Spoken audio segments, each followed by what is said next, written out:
A couple of weeks ago, we noticed that this tree was really leaning over the fence into our neighbor's side yard. And when I took a closer look at some of the limbs, I realized that they were really straining under the weight of the fruit load. And you can see how much fruit is in this tree right now. Now, this is after we've done a bunch of trimming the ladder into my neighbor's yard with their permission and cleaned up a lot of the branching that was going over and trimmed off I don't know how many pounds of fruit to reduce the load on the branching. If I were to guess how much weight we took off in fruit, I would say we took off at least 100 pounds worth of fruit.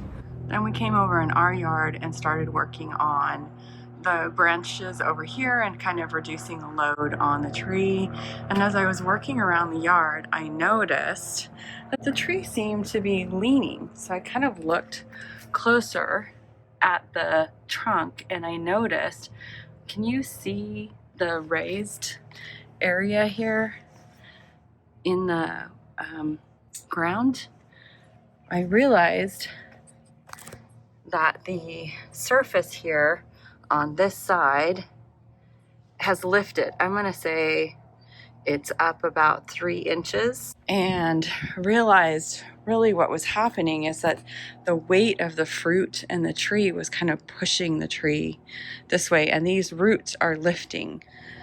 Now, the tree hasn't been healthy for a long time. I've worked hard to take care of it, but we used to have 2, and the other one that used to be right here just up and died for no apparent reason. I'm not really sure what happened, but it in the span of about 3 months, it completely died. Now I'm trying to figure out what the heck are we gonna do about this listing tree. The tree is 30 years old at least, so I'm not sure if it's gonna survive the winter. A good windstorm, it might go down. We will see if it survives a couple more months. If you have any thoughts on how to save the tree, I would love to know. Thank you for joining me for my garden journey.